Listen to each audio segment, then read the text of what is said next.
Hello, and welcome back to the Empower Her podcast. I get asked this all the time by my clients. How do I stay motivated? How do I stay motivated in the job searching and whatever their goals are? How do they stay motivated? And my answer is always the same. You don't. You don't rely on motivation. I don't rely on it, and neither should you. Because the thing is that motivation is emotional. And it's temporary. Just like all emotions, motivation comes and goes. It depends on how rested you are, what your hormones are like in that week, how stressed you feel, other things going on in your life. It is completely dependent on so many outside factors that are absolutely outside of your control. So I really wanted to talk about this today, and I really want to talk to any of you who feel like you keep waiting for the motivation to hit before you start, or if you've lost motivation and therefore unable to continue in your goals. Hopefully by the end of this episode, you will feel that motivation isn't what you need, and instead I'll give you the tools to show you what you do actually need to be consistent and to actually reach your goals. So as I mentioned, motivation comes and goes. It's driven by dopamine, so bouts of excitement, novelty, rewards, but your brain can't live on dopamine spikes alone. So when you rely on motivation, you end up in these really bad cycles where maybe you're hyper focused, then you burn out, and then you crash. Or you have this all or nothing behavior where it's 1 week you're just super focused working on your goals, and then the next week you're not. And that just doesn't work well because it's not sustainable, right? And then what happens is when you don't reach your goals or you have a temporary lull, you feel like a failure because you can't sustain the same energy that you had before. And, for neurodivergent individuals, this can be especially a struggle because neurodivergent individuals chase the stimulation. So when the novelty actually wears off, we assume we failed, we assume we've lost passion, and then we can't move forward in actually working on our goals. So just like emotions in general, motivation as an emotion isn't designed to last. And think about it. When was the last time you felt an emotion for sustained periods of time? I'm talking weeks, months, right? We're talking about being angry, happy, excited. You're usually cycling between different emotions depending on what's going on in your life. And this is why we have so many different emotions, because they're each unique, they're different, they serve a different purpose. Motivation is a great thing to have at the beginning. It really gets you started on a project, gets you started working towards your goals, but it isn't the end all be all, and it isn't the only thing that we should be looking at. So the way we're taught to feel ready is that motivation should precede action. And yes, it's okay to have some sort of inspired action when we first start out with our goals, right? When we're first thinking about what goals we want to set, where we want to be, typically it comes from a place of inspiration and motivation. That's totally normal. But when we're thinking about motivation in terms of consistent motivation and every day waking up and starting on your goals that day, it's not really it's not something that we can expect from ourselves to be constantly motivated, right? And that motivation should be there throughout the whole process, because that's not realistic. In reality, it's really the other way around, right? You keep being consistent even when motivation fluctuates, right? And you want to take it one step at a time and start building momentum for yourself, right? Because when you do that and you're less focused on motivation, but you're focused on actually building momentum, even if it's just small steps, that's your nervous system learning safety through you taking action, right? So if you're constantly waiting for motivation, you're waiting for a feeling that honestly may never come, or one that comes and goes. So just as an example, let's take working out. So think of the days I go to the gym a few times a week. I consider myself to be quite disciplined. I'm not in any way, shape, or form like a bodybuilder or anything on that level, but for me, it's important to move my body. I feel better. My back doesn't hurt. I've always been into sports. It's something that I enjoy, right? But there are days when I wake up and I'm like, ooh, I don't necessarily want to go to the gym today. But I have no reason for not wanting to go other than just I don't have motivation that day. But because it's built into my life, I just go anyways, right? And obviously I'm not talking about the days where I'm sick or it's my time of the month or whatever. That's totally different than I wouldn't go to the gym, right? That's a different situation. But in general, if it's just, ooh, I don't have motivation that day, I'm still going to go, right? And then once I start going to the gym and I'm actually there, then I'm like, oh, I'm motivated to work out. I'm already here. I might as well give my all, everything that I can. And that's how I build my motivation. And again, motivation may never come, or it may be there at the beginning and fade off, and that's really okay.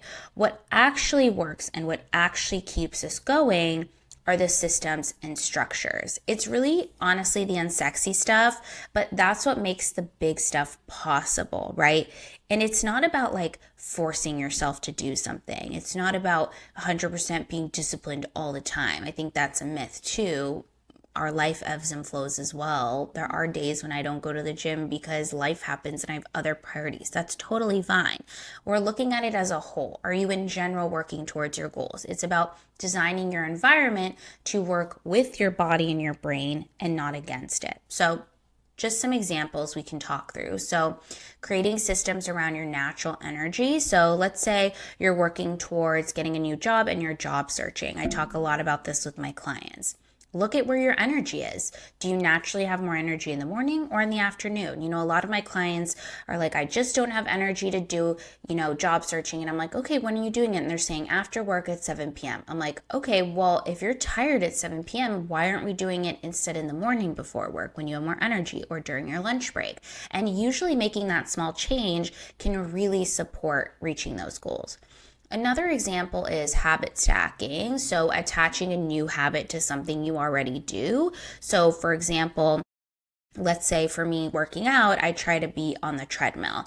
I love watching TV. I'm a big TV person. And so what I do is when I'm on the treadmill, I will watch a show, something that I enjoy. So it gives me motivation because then I know I'm going to watch my show. And it also allows me to kind of habit stack things so I can do that at the same time. Another example is task batching, so grouping similar work together so you don't waste energy.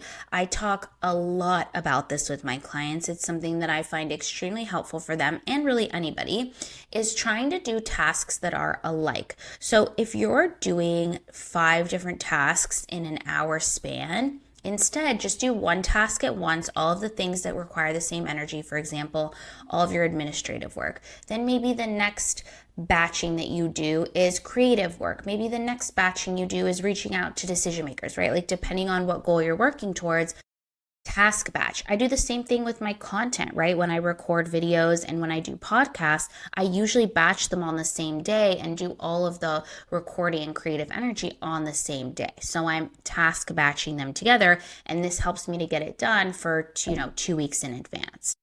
Another example is using accountability or community to keep momentum. So this is getting support from people maybe that are in a similar situation as you or who that you look up to, potentially even a mentor, people that you can look up to and you can have that momentum from. And most importantly, I think it's not about having these rigid plans and these rigid, discipline and timings in your life. It's about being flexible with where you are. The thing is that these systems that you implement, they should support you, not control you. So the reason they work is because even if you have a day when you don't necessarily feel excited to do the thing or you don't feel motivated, you're still going to do it because it's built into your routine. It's not that it's taking away from other things. It's not that it's causing you stress and anxiety. It's just built in, and it guides you towards your end goal, even if you don't feel excited or motivated about your end goal at that given moment. So just to kind of talk about why we chase this motivation is really because chasing the motivation feels safer than committing to something, right? If we wait until we feel ready, we won't be able to fail, right? Because we're not actually trying. But systems remove that emotional load, right? We are taking that emotion out of it. We're not saying whether you feel ready or not. We're just doing it, because you won't ever feel ready until you're doing it. So you don't have to ever ask yourself like, oh, do I feel like working on my goals today? You don't even have to think about that, because the answer is totally irrelevant. You're still going to do the thing because you have the systems in place. So it's almost like your mind is sort of overriding your emotions, and it has checks and balances in place to help you get things done even when you don't really want to. And again, it's also a type of nervous system regulation disguised as productivity. You're really regulating your nervous system, and you're saying to yourself like, hey, reaching these goals is part of my everyday. I want my nervous system to feel good about it, and I'm going to implement these tools so that I can feel good doing it, right? And that's how really you build self-trust, through this repetition, not through inspiration and motivation. So again, motivation is often a spark. It's a fleeting emotion, something that comes and goes, but it shouldn't be a strategy, and it's not a strategy. If you keep chasing motivation, you'll end up in this cycle to starting out strong and then burning out, and it will keep going and going, right? Building these systems into your life is what's going to carry you through the uninspired and unmotivated days. And that's the point. That's where consistency happens. That's where peace happens. Okay. So I have a couple reflection prompts that I think would be good for you to do. So definitely write these down in your phone or take out a pen. So reflection prompt number 1 to think about this is, what do I rely on right now? Motivation or systems? The second reflection prompt is, what's one habit or system that would make things easier, not harder? And the third reflection prompt is, how can I make my consistency less emotional and more automatic?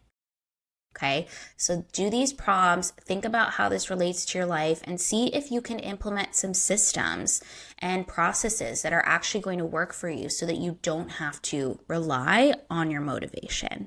Alrighty? I hope you all enjoyed this episode.